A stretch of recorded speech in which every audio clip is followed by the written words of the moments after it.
my Twitter timeline over the past week is whenever the topic of the interview comes up, someone will say, "Ugh, there are so many more important things to talk about than this Seth Rogen movie." Okay, two things right there. First, I can multitask my outrage. I can be upset at the fact that cyber terrorism has done this, and at the same time have problems with systemic racism in our society, for example. That's ridiculous, Leon. Everybody knows that you can only be upset about one thing at a time, and now I'm upset that you don't know that, so we can't talk about anything else. So there's that. The other thing is this. Even if it's like an amazing movie or a sucky movie, that's not the point. The point is that our country was literally attacked via computers, and we are being dictated about what we can and cannot do, either by North Korea or by people who sympathize with North Korea. And that's a more serious thing than just saying, "Oh, who cares? It's a Seth Rogen movie. What, we're gonna go to World War III over Seth Rogen?" My wife came into my office a few hours ago and said, "Hey, they're playing the interview an hour and a half away from us on Christmas. You want to go?" And I said, "Nope." Because even though I am outraged, I'm not outraged enough to drive that far to see this movie. So I want people to understand that what I'm trying to say is my outrage does not consume my every fiber of my being. There's enough room for other things just because we're talking about this movie. And that's the point. You're angry enough to stream it, but, I mean, gas is expensive.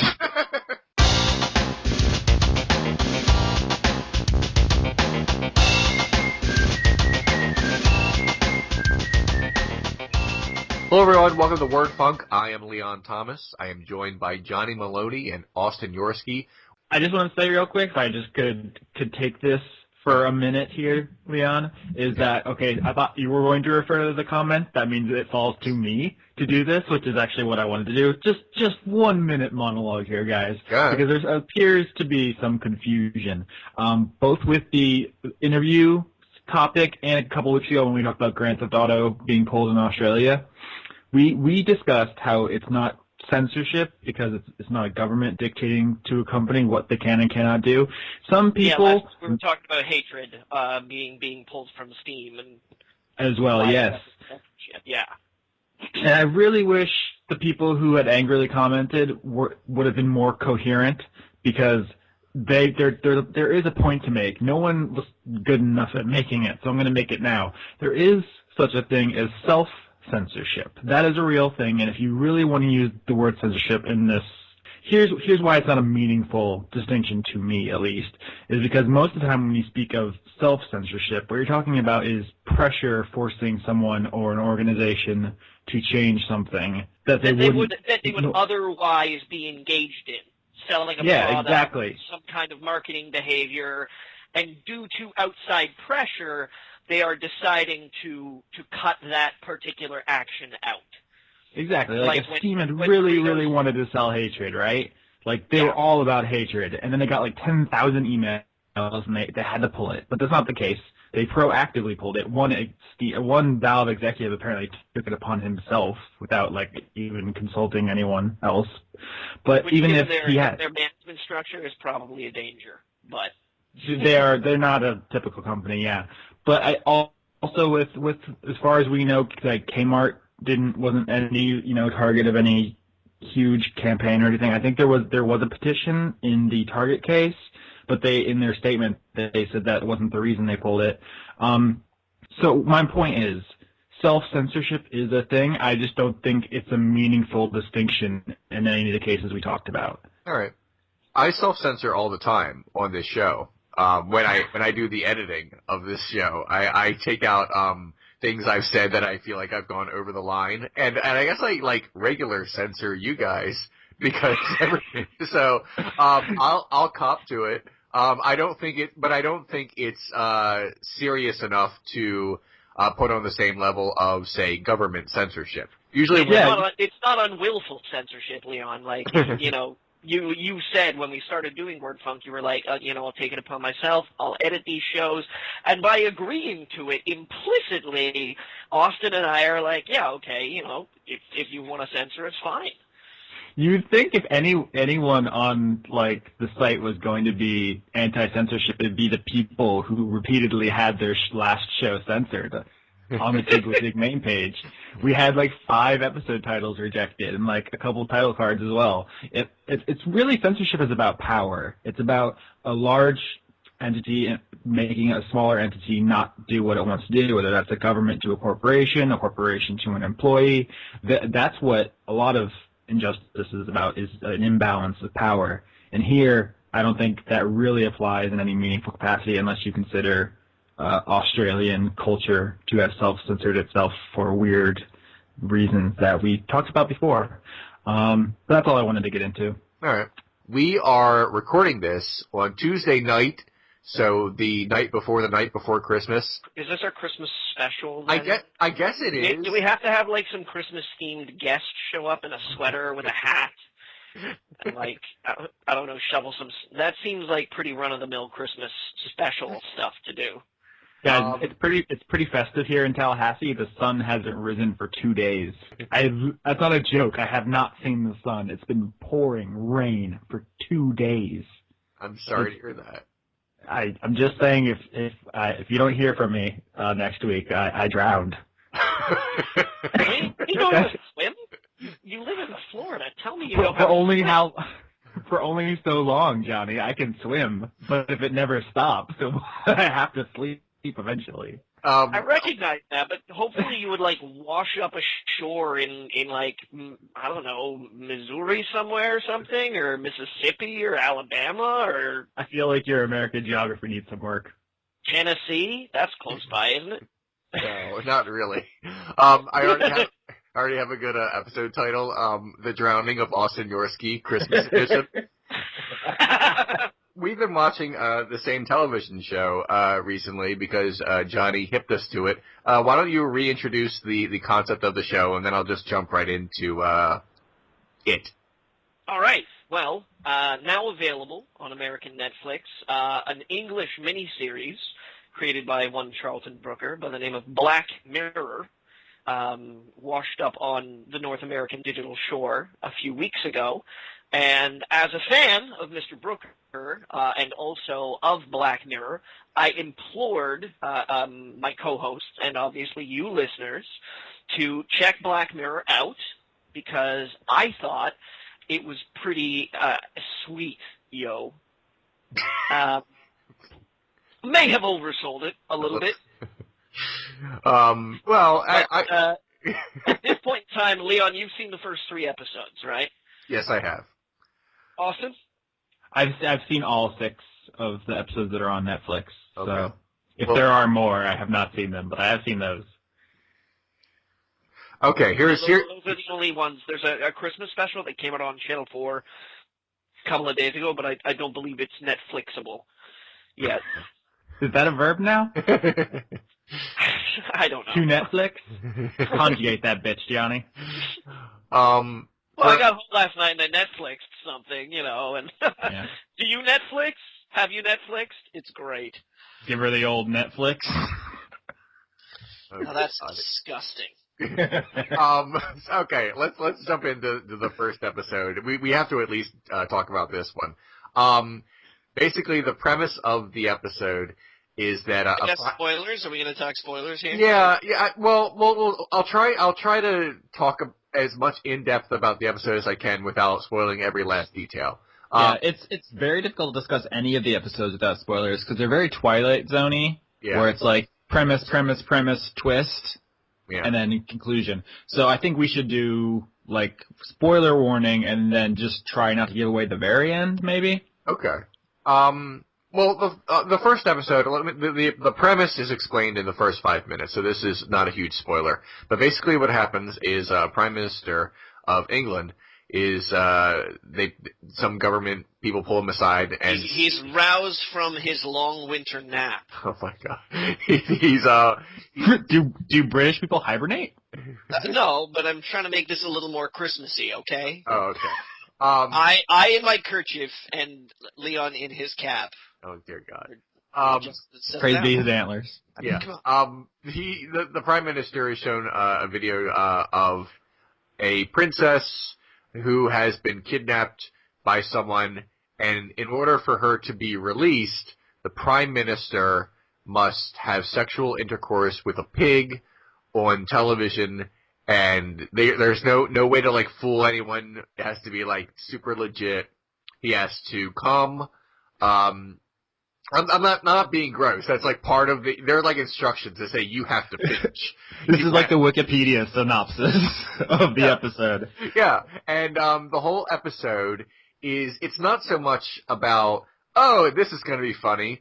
You think it is, because as soon as the premise is laid out, you kind of giggle and say, oh, it's going to be one of those. No, it's terrifying, because the closer you get to it happening, you just kind of put yourself in his position. You're like, do I do this? Is this something I'm actually going to do? I mean, it will save a life, but there are other issues to think about.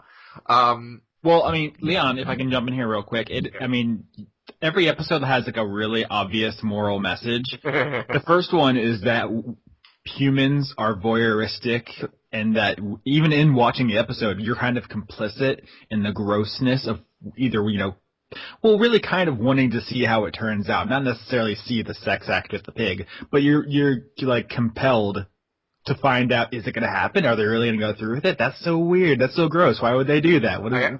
Then you're in the mindset of the characters in the show who are all gawking at it. Right, and I absolutely agree. And I felt that very early, because as soon as he said, they turned off the video, and he says, well, I'm not going to do it. I turned to my wife and I said, he better fuck this pig before this episode is over. And then a few minutes into it, the message of the episode becomes more clear, and I'm like, oh, I'm them.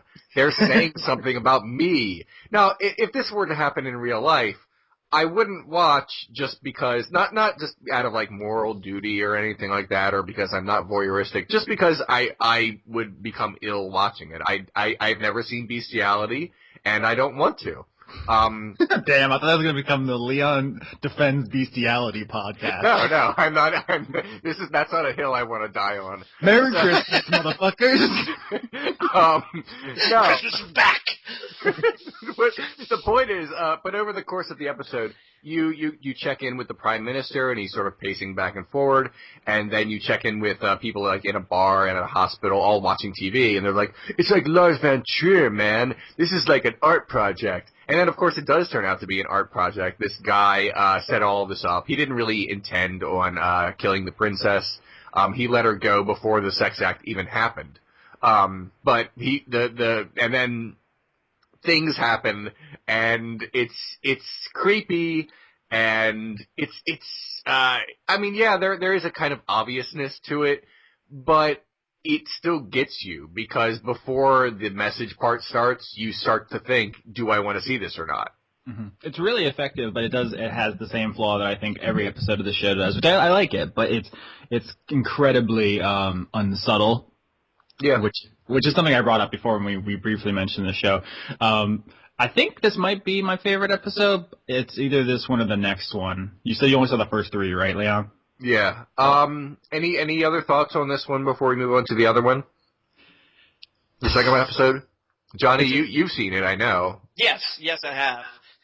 I don't really know what else to say about it that you guys haven't said about it already. Okay. I like there were a lot of things that I like about it technically. I think it's very well directed. I think that the minutia, even though I agree with you that each one of the episodes does have that kind of like bang on, oh yeah, gosh, humanity's a little screwed up, isn't it? Hey, society, here's a mirror, a black mirror. Oh. Precisely, yeah. But I do like the minutia of it. I like the dialogue. I like how in the first one particularly, I like how it's kind of like time present or like time period nebulous. It's sort of like, is this the future? Is this not the future? Is this like right now? Is this a dramatization of, and like there's there are a lot of small things about the series that I really appreciate. And that first episode, I think, is served as a good example. Like one of the, I really like, without being too spoilery, I really like a scene near the end where they're walking down a hallway, and it's like, it's slowed down, but you can hear his aides, like, talking in the Prime Minister's ear. Yeah.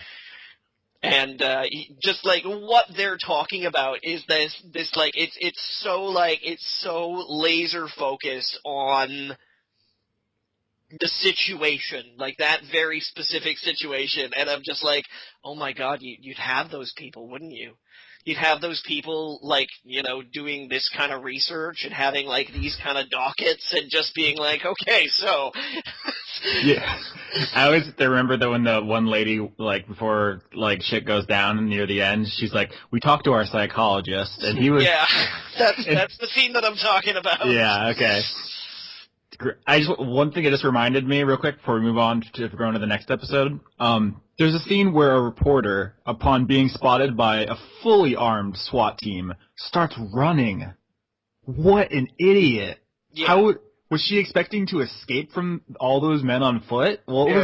Yeah, when she gets shot and falls down, I admit that I kind of yelled in my own head, well, what did you expect was going to happen? I admit that I'm kind of blaming the victim here.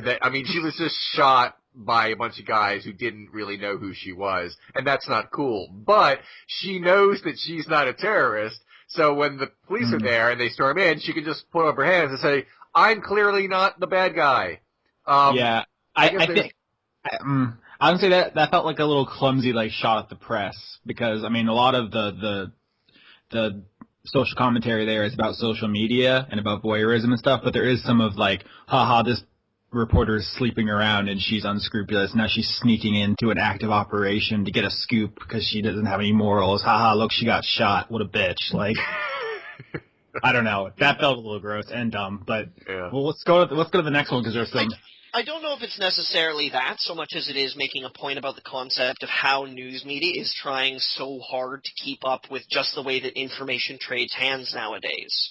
That feels like it deserves its entire own episode, though, don't you think? Yeah. I mean, absolutely. You know, I think that definitely the themes on it could probably expand. But you know, like you get those scenes where like the news director is talking to the Prime Minister's office, and he's like, "No, we got to publish it," and they're like, "No, do us a favor." He's like, "No, I'm not doing you a favor. It's fucking everywhere right now. Like, everybody knows about this shit, and you are making us look stupid by not talking about it." Yeah, there's the one where he turns to his news team and he starts, like, handing out assignments, and one of them is like, I need the 500 words on the symbolism of pigs or something. It's like, oh my god, that is how it works. yeah, like that. I mean, so I thought that was an extension of it. Like that. Yeah, I just wish I would have got more time. Yeah. All right. Second episode. There in the future, everyone is on a bike, and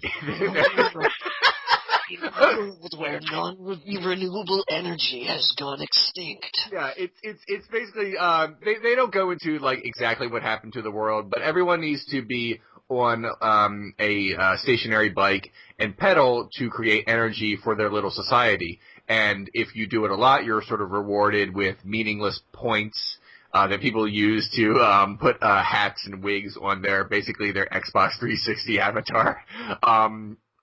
And they live in these tiny cubicles that the walls are all television sets, and they have to watch or else they suffer penalties. The whole episode is it's sort of about like they not only drill it into your head, but also if you didn't sort of get it, the main character shouts to the very obvious American Idol judge types. Not Simon Cowell. Yeah, not Simon Cowell. He says to not Simon Cowell, you just have us buying shit, and you make us buy all this shit, and all the shit is bad. Don't you know that it's bad? And he's obviously talking to us. about, sort of like our mindless consumerism, and the sort of lack of things that are real in our world as technology progresses, and it's the episode, I liked it, but it felt like I was watching someone's slightly high budget student film where they think they came across something really, really smart. It's like watching THX 1138, but not even as good, because I kind of like that movie. It's funny to me that like the main things it's going after are like, rampant consumerism, the dehumanization of people in reality shows, advertising culture and stuff. But the fact that Xbox avatars, like, get swept up in that criticism, like, ha ha ha, there's a little picture of you and you can put hats on them, you stupid fuck. Yeah, some of it is, I don't know if you can hear the sirens outside my window right now. Always. Oh. Baltimore going to Baltimore.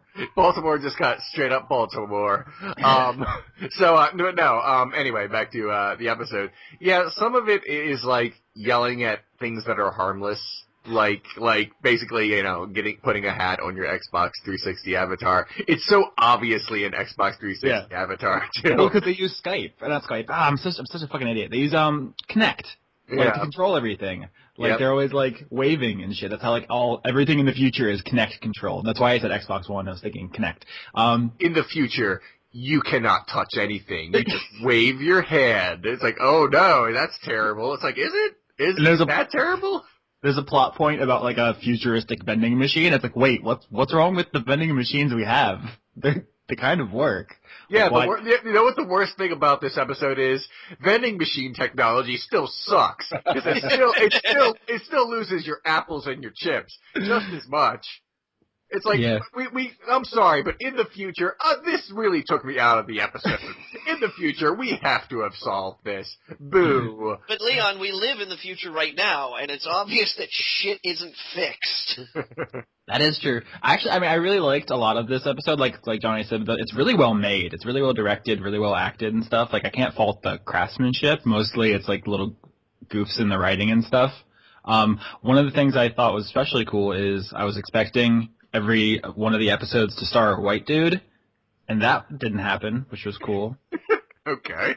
That's just how I expect all television to be. But out of context, that sounds really television. Terrible. I know. For white dudes. I know what you're trying to say. It's just that out of context, it somehow sounds terrible. But I thought it sounded great.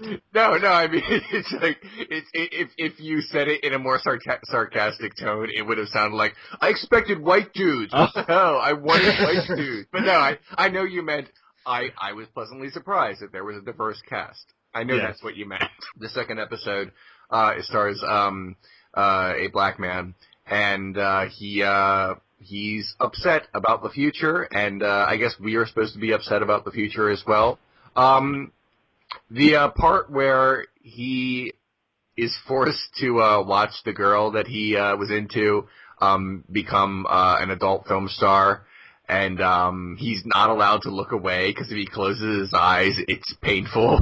In the future, is a bit much, but they built to it pretty well. That's about as well as they could have portrayed that plot point, because, here's the thing also, I noticed this is a common theme, at least through the whole first season, all 3 episodes, is that Charlie Brooker's idea of the future isn't just one where technology corrupts us, it's one where it very specifically sexually humiliates us. With the pig in the first episode, her being forced into essentially pornography in the second one, and then in the third one, there's the entire infidelity plot line, right? Yeah. Unless we have anything more to say about the second one, we can transition into the third one. Real quick. I think it ties together pretty well here. The first season, very, very distinctly, I remember thinking either he has some kind of weird body sex hang-ups, or he's convinced that we are all going towards some kind of weird sex dystopia. Yeah. Don't you think though that on the internet, not even just on the internet, but in media and politics, when people do their darndest to hang people up on sex, I'm not saying it's an inaccurate portrayal. I just found it to be the focus of a lot of his points. It's just a thing I noticed. It's not a value judgment. All right. No, I'm. Yeah. All right. Third episode. In the future again. But a different future. What happens is everyone decides that their memories aren't good enough, and they want to relive things, much in the way that we use social media like Facebook to document every little aspect of our lives. We've taken it a step further, and now we have a little device next to our ear that records everything we want, and we can play it back and zoom in and do all kinds of other things to re-watch our own lives and have other people see other things through our eyes. And the practical applications of this are that if you missed something, you can go back and check. If you weren't sure about how someone was talking to you, like maybe they meant something sinister, you can go back and say, "Ooh, look at him. He looked really shifty. I didn't notice that before." Or just naturally as well. I mean, consider how often these days people are doing things like sharing experiences on Facebook or tweeting their meals or no, seriously, you can just be like, "Oh, yeah, we went to this concert last night and this band played. Oh, let me show you." Right. And if I load it up on the TV. If I ever become one of those people who tweets my meals, Johnny, can you fly to Florida and fucking curb stomp me to death? I would love to, Austin, but I feel like that would be really. I mean, that would be awful of me because I have Instagrammed meals before. Only on special occasions. Austin, I am so gonna take when I went to Barbecue Fest, I was like, I couldn't stop taking pictures of all that barbecue because it was really, really good. Yeah, you have my back, Leon? Is that what you're trying to say? No, I'm completely against you on this because I'm going to take a picture of my Christmas dinner. My wife's making lasagna, and I'm going to be like, yeah, check it out. I'm eating lasagna tonight. And I'm going to send it right to you. But no, I will come to Florida, Austin, but we're gonna have like a really heart-wrenching scene and everything where I've got a pickaxe and you're like, "Do it, just do it! Oh my God, my phone is in my hand again, and this isn't even a good pizza." And I'll be like, and hit you, snot everywhere, and then the rains of Florida will wash you away. Instagram execution coming this fall. All right, let me try to figure out this last episode so we can move on to our next topic. Basically, the story suggests that because of this, everyone is going to start being suspicious of each other, and they will be able to prove like creepy things about each other. In this story, a married couple start to question each other, and the guy finds out there's possibly some infidelity going on, and all kinds of crazy stuff happens because of this. Yeah, there is. I didn't notice it because I watched the episodes like a few days apart, and I wasn't really thinking about how it's similar. But yeah, there is a sort of thing where Charlie is saying, in the future, everyone's looking at your penis. Which, I mean, I don't know what kind of lives that you guys lead, but... It's all an extended metaphor about... There's some veracity to that claim. Okay. It's all an extended metaphor for the rise of dick pics, guys. Yeah. Don't send them. No one wants to see that. No one. This episode is definitely going to be called Sex Dystopia, by the way. That was a good line. Oh, something I wanted before we move on to the last thing. I want to know something. I thought for a second that the most common word in the titles of our episodes was gay. It's not. It's Johnny. Johnny's name appears 3 times in the episode titles for our show. Mine, 0. And I picked the episode titles. So I don't know how I've been shut out by myself. But I think in the 80-something episodes we did of the last show, the BT podcast, we all got one episode. I think there was Johnny was bad at video games. No, I got another one as well. There was Johnny Maloney Pants Sorcerer. Oh, damn, you did win out. Fuck, I was gonna say we had one where, like, we said farewell to Leon, and then there was one where I died or something, but nope, Johnny you won both podcasts. How does that feel? You're undefeated. Returning champion. Thank you. I mean, we are talking about the BT podcast and Birdsong, so that's kind of like,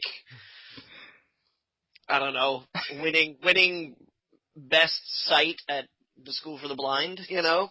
So it's like when you win the Super Bowl, you go to Disney World. When you win our podcast, you go to the creepy shed out in the woods. You just you dig a hole in the backyard and sit in it in a dirty pair of overalls or something. You're like, really think about what you've done with yourself.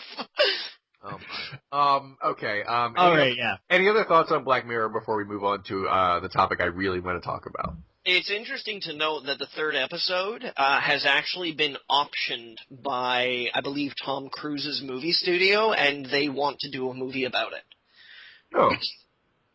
Although the story that I've heard is that his wife, the main character's wife, passes away, and he gets access to her a storage unit, and then while reliving her memories, he starts to discover that there's some really weird crap going on with her life. And then knowing Tom Cruise movies, that means that at some point in time he's going to have to ride a motorcycle with sunglasses on and pick up a handgun and then confront a guy and with a really shaky face go, "What did you do to my wife?" Or something like that, you know. Are they going to give it a really shitty name like they did to All You Need Is Kill? They're probably going to call it something like Rewind Your Love or some stupid shit like that. Oh, Tom Cruise. Yeah. I gotta say, Leon only saw the first season. I think the first season is stronger than the second. As a whole, yeah. There's one episode in the second season that I really liked. If you say if it's the White Bear one, I'm gonna punch you. No, it's not the White Bear one. Okay, that was my least favorite episode. That premise does not hold up under even a second of scrutiny. But once I get there, why don't we talk about season 2 of Black Mirror in a couple weeks? Okay. We'll come back. Just really quickly though, are you enjoying it? Oh yeah, so far. First season of Black Mirror. You gonna thumbs up, thumbs down, or go buy yourself a banana pie? Thumbs up, definitely. I think the first episode was the best. It was probably the one that made the most sense to start with. The other two are pretty good. So yeah, definitely thumbs up. Looking forward to the rest. I have my criticisms, but yeah, that first episode especially will stick with me forever, whether I want it to or not. That's gonna haunt me. Okay, moving on to our next topic. Look, I don't know why this is a thing. Maybe it's just because it keeps happening in Hollywood, but for some reason on this show, we keep talking about 80s movies that get sudden remakes or sequels 20, 30 years on. But here's the thing, everyone. Beetlejuice 2 is happening. You wouldn't think there would need to be Beetlejuice 2. You'd figure, this is such a good movie, and it ended exactly where it needed to. There is no need to find out what happens more and more after they're dead. They're already dead. I want to know what happens to the ghost with the most, though. Well, there was the cartoon for that. But Tim Burton and Michael Keaton and Winona Ryder are all getting together, and they are putting together Beetlejuice 2, or as I prefer to call it, Beetlejuice, which means they have to do a third one. Leon, you say you don't know why we keep talking about it, but this isn't a nerdy miscellanea podcast, and what's nerdier than unnecessary reboots of 80s shit? We are the target audience. Well, it's technically going to be a sequel, instead of a reboot, so I guess it takes place, 30 years after, Beetlejuice is still dead, and, I guess Lydia is either going to be, middle-aged Winona Ryder who just suddenly remembers about having to deal with Beetlejuice, or she's been dealing with him for years. Or she's just going about her day making a sandwich and she accidentally says Beetlejuice and summons him. Yeah, what if someone tricks her into saying it and then she's like, "Oh shit." And the credits roll. I mean, it's a really easy thing to accidentally say. It's just a common part of your speech, right? Oh my. Yeah, she'd have to go to like a planetarium and then like the instructor talks about actual Beetlejuice and then someone in the crowd says, "Tell me more about Beetlejuice." And then she screams, "Don't say Beetlejuice a third time." Oh no! And then Beetlejuice pops up and then Michael Keaton's like, "I'm relevant again." A+ astronomy joke. Yeah. But yeah, Michael Keaton is kind of relevant again. He was in the RoboCop remake as the villain, and he was in a very, very good movie, Birdman. And so I guess I'm really happy about it because, you know, I grew up with him as my Batman. So it's very cool that Michael Keaton is like a big star in a lot of big movies now. So, Beetlejuice 2. Your thoughts, everyone? As long as Winona Ryder gets gothy, I'm in. Damn, that says way too much about me. I shouldn't have said that. No, you can totally say that, and I will agree. I had a little bit of a crush on Winona Ryder when I was younger. So yeah, I'm with you on that. Austin likes them vampire girls. I say so much stuff about myself that I should not on this show. Well, what's wrong with that? Are you super? No, let's talk about this. Let's discuss in great detail. Austin, are you like super into goth girls? Austin ejects from Skype call. Austin escapes.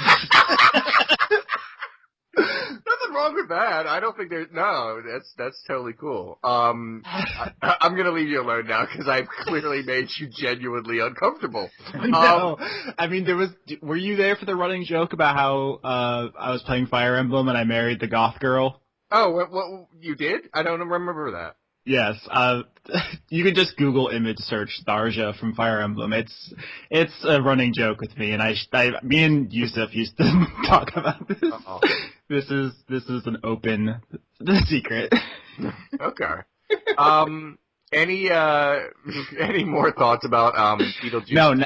Now you two need to humiliate yourselves. Leon, go. I'm trying to think of things I'm into that would be embarrassing. And yet I've led a very meat and potatoes kind of romantic life, so there isn't a whole lot. Oh, I once met a girl while reading. It's gonna be a rhyming couplet. Please don't be a rhyming couplet. No, this is not. This may sound like the start of a dirty limerick, but no, it's just a really stupid story. I once met a girl named Robin while I was reading a Batman comic, and we dated. Because of that. Okay, I'm just gonna go in double here. I once dated a girl with the same name as my brother.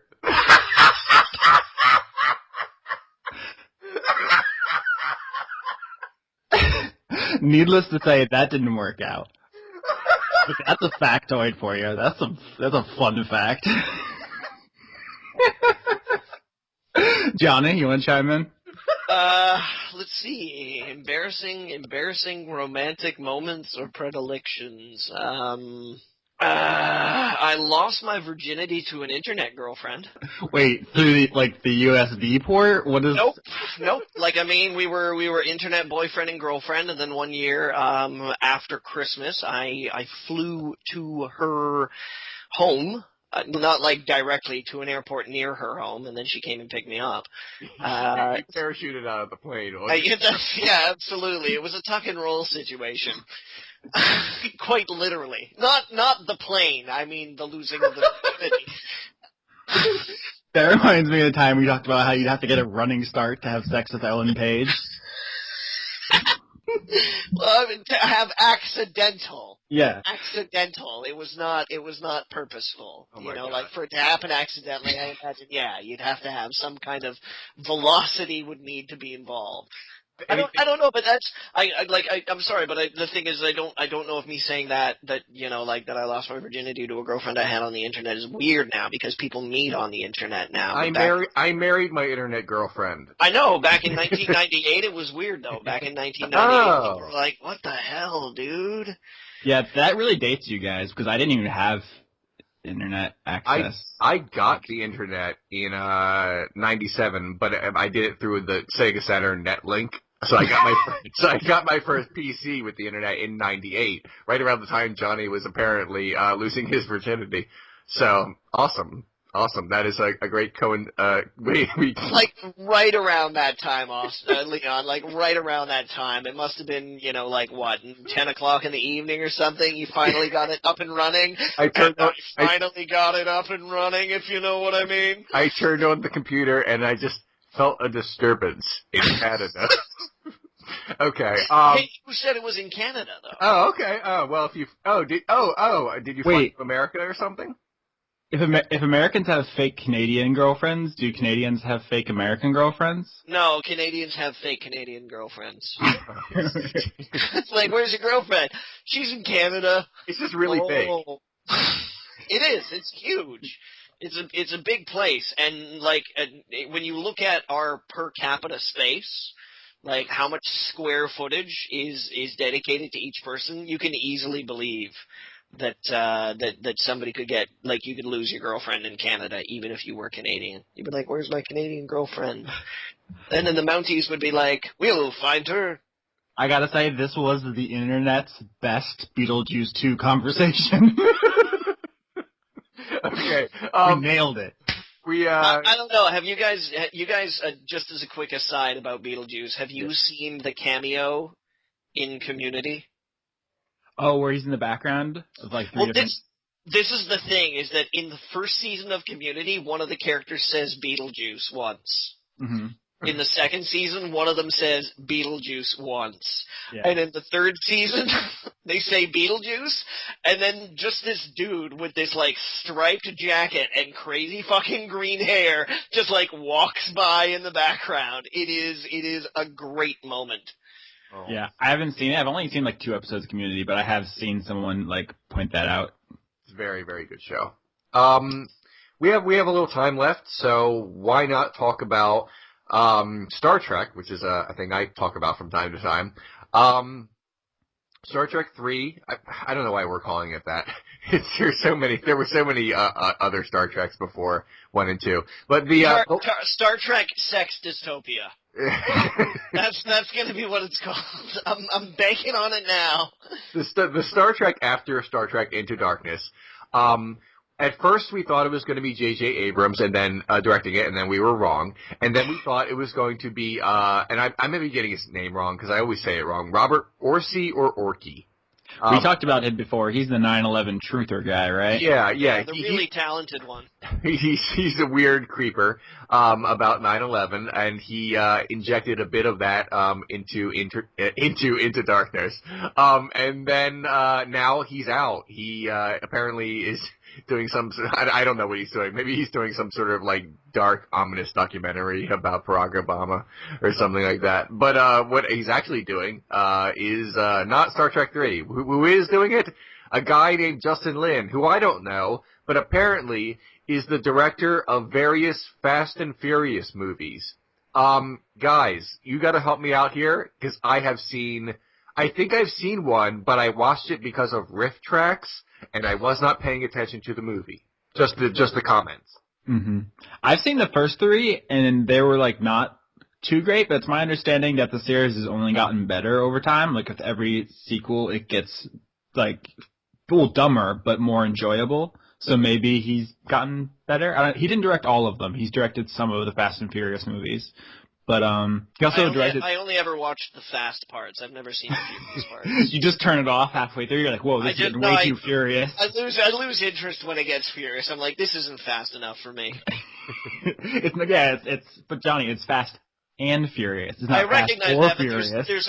there's always a balance about how much fastness and how much furiousness are on screen. You can't have all the fastness and all the furiousness. It's always like, oh look, this scene is more furious than it is fast. And I'm like, fuck it. I don't want any of that shit. Does this mean Vin Diesel is going to end up in the next Star Trek movie? I wouldn't mind that because every other science fiction I've seen Vin Diesel in is actually alright. Fair enough. Maybe he'll be the Gorn. Maybe he could be the Gorn. Maybe that's the lizards, right? Maybe he will be a tree. See, I knew a Star Trek thing. Yep. Leon. Well done. Now I want to see Star Trek meets fucking Riddick though. That'd be weird. I remember Riddick the video game. I know it was a movie, but the video game's all I remember. And those were good video games, actually. The first Riddick movie, Pitch Black. Pitch Black. Actually, Dark Face. Actually, genuinely good. Chronicles of Riddick, not so much.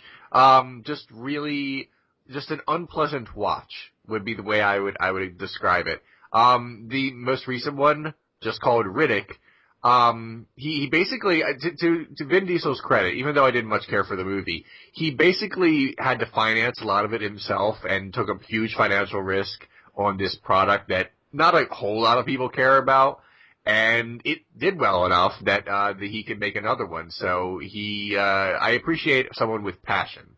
Vin Diesel seems like a cool dude. He is. He's genuinely just a good guy. Apparently a big Dungeons and Dragons fan, so he's... Nerd. Yeah, he's basically a big buff dude that can get away with being part of the nerdiest thing ever, so that's awesome. I believe he started up a video game company at one time, too, actually. I know he's into video games. I mean, he was very much part of those Riddick games. He didn't... Yeah, it's called Tygon Studios. Okay. For a while, I think the Riddick, for at least I don't know how many games there were. I remember Escape from Butcher Bay was like the best licensed game to have been released for a while. Obviously, it's been surpassed since then, but that was kind of an important moment. Right. Yeah. It says here that they've apparently been inactive since 2010 because nobody from the company has talked about any of the games they've been making. But you guys remember when that former baseball player started a video game company and wasted millions upon millions of taxpayer dollars and then tried to sue Rhode Island? Actually, no, I don't. And then revealed himself on Twitter to be like a straight up creationist. Wait, what? Yeah. What? I'm completely in the dark. What is going on right now? You don't remember this? It was 38 Studios, which was Kurt Schilling, yeah, it was Kurt Schilling's video game studio. Formerly of the Boston Red Sox. They designed, Boston Red Sox, throwy sports ball team. They designed the game Kingdoms of Amalur Reckoning. It was like they brought Todd McFarlane on and R.A. Salvatore, who like wrote all the Drizzt Do'Urden books or something like that for Dungeons and Dragons. Like they spent like tons of fucking money on this game, and they got money from the state and bank loans and like so much shit. They said they were going to take down World of Warcraft, and then it only sold like a couple 100,000. Yeah. And then 38 Studios went bankrupt, and the state, I think Rhode Island, wound up taking ownership. The state of Rhode Island now owns that IP, which is now owns that IP. Hilarious. But yes, then it turned out he was basically a crazy person. Not to degrade actual people with mental illnesses, because that you're better than him. He had a fight with an ESPN reporter, I think, on Twitter or something like that, who was like, dude, evolution's a thing, you should probably do some reading. How is that even up for debate, evolution? I feel like we might have talked about this before, but like if you breed two different dogs that look nothing alike together, a weird hybrid dog comes out, right? This is a provable thing that this happens, right? How is this even a question? Yeah, I remember in a high school biology class, and someone raised their hand and said, "But how can we know that evolution is real?" And the teacher said, "Well, there's all this evidence," and goes down the big list. And the person says, "But we can't ever watch it." And then the teacher says, "Well, actually we can, because of single-cell organisms. You can like actually watch this sort of thing happen like in much quicker than the way it happens with human beings. And you can just sort of watch it actually happen." And he's like, "Oh." So it's only up for debate if you really don't want it to be a thing. You can try to find a way that it's not true. But it's not debatable in any realistic way. It's now a word funk tradition at the end of every episode is slightly political, so I just want to throw this out here. Okay. You know how, I mean, Florida is, like, relatively conservative. It has areas that are more or less liberal, but apparently there's this, like, thing where Miami is getting super furious about our stance on climate change because they're literally going to be underwater in a couple decades. The city of Miami is going to cease to exist, like, sooner rather than later. And they're basically done with Florida's, like, government because I mean, we have a conservative governor and stuff. Voldemort represents our state. If that happens, the worst thing is that the song "Welcome to Miami" by Will Smith will become suddenly a lot less popular. It becomes very dark. I just think it's funny though because people can agree and disagree, like, on weird ideological things, but then when it's like, it's coming for us, it's here, and then suddenly you can just drop all your beliefs. Well, did you hear, I mean, I'm sorry, did you hear, like, there was, I think, a doctor who published an interaction that he had with a woman when the Ebola scare had reached the peak of its fear. And like this lady. That sounds like a horror movie about a haunted mountain. No, so this lady brings her kid in to this doctor and is like, yeah, we want to get the Ebola vaccine, thank you. And the doctor's like, oh, you know, I'm really sorry to tell you this, but we don't actually have an effective Ebola vaccine yet. So, like, that's not really impossible to do. But I'll tell you what, it is flu season coming up. I can give you guys a quick shot for the flu right now. And the woman was like, no, we don't believe in that. Anything I could possibly say about vaccines has already been said better by Penn and Teller. And, they did a thing on it.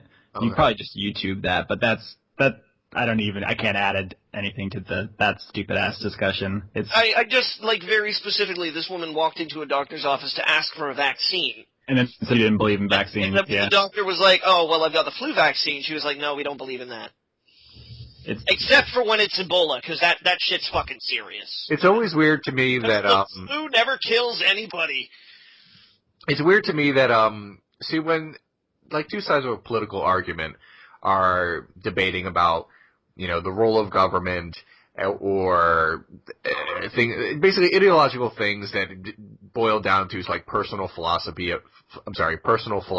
about responsibility and this, that, or the other.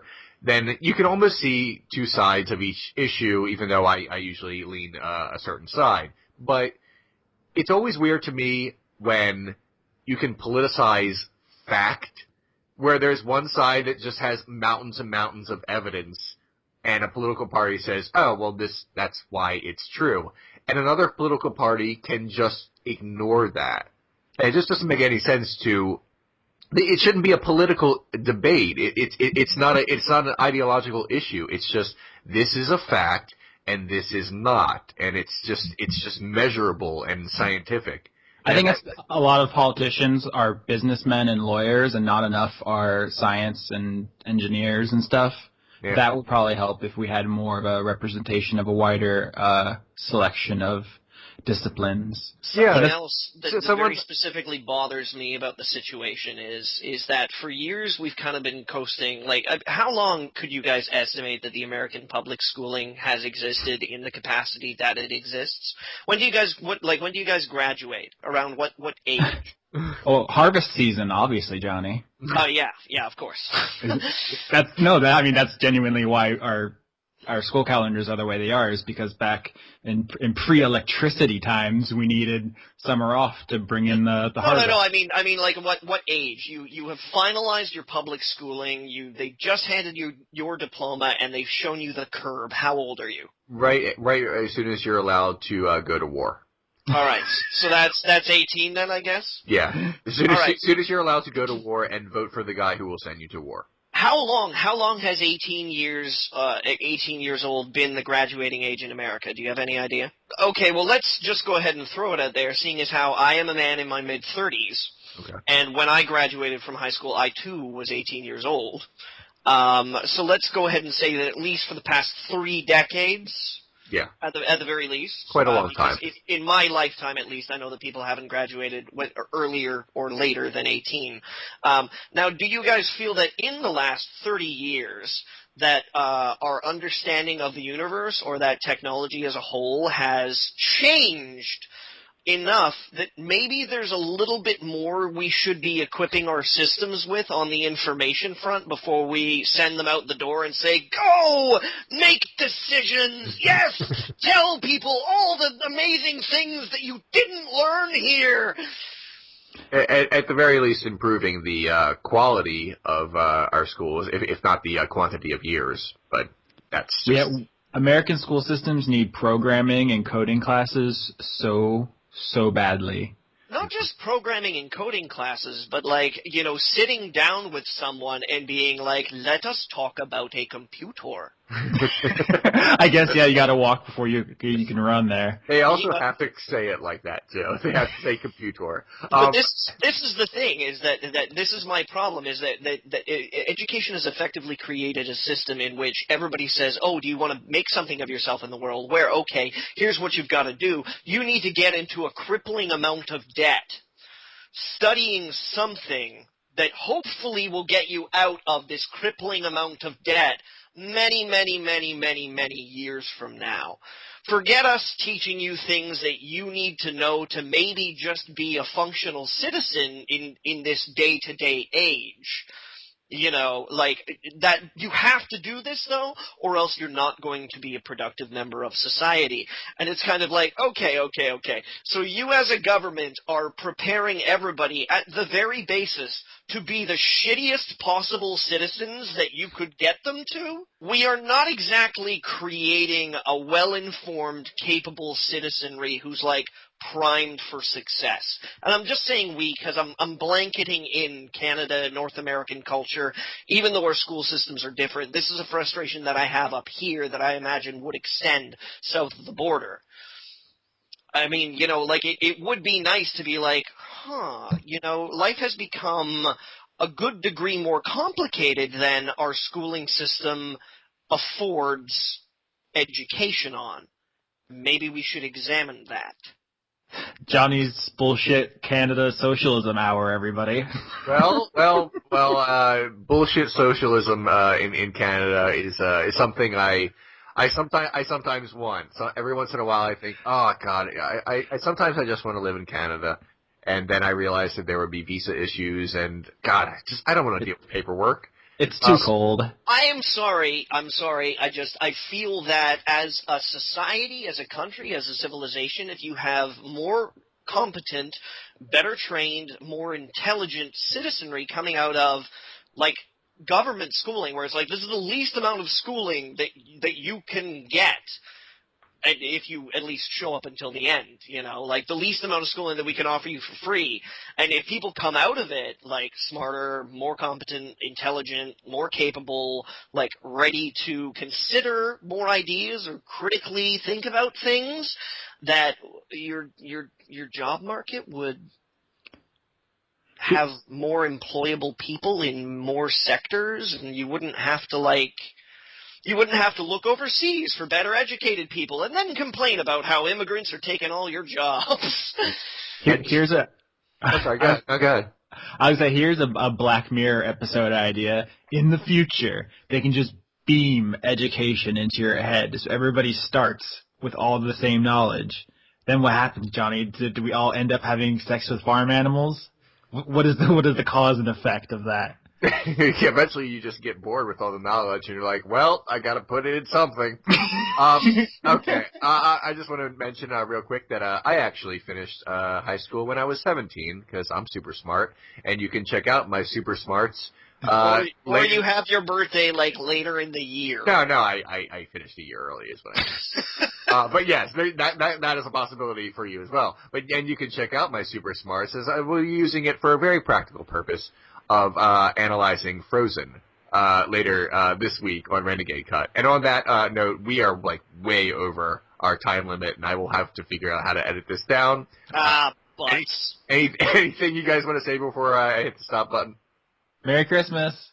Yeah. All right. Merry Christmas, and go on Netflix and watch It's a Beautiful Day by Dawn Hertzfeldt. Or don't. We can't tell you what to do. It's not a Christmas movie. In fact, it will probably gut you. It's pretty devastating. I'm sorry, I never thought a stickman drawing could, like, reduce me to, like, a gibbering mess, but it really did. Okay. So watch that, and Merry Christmas. And to all a good night.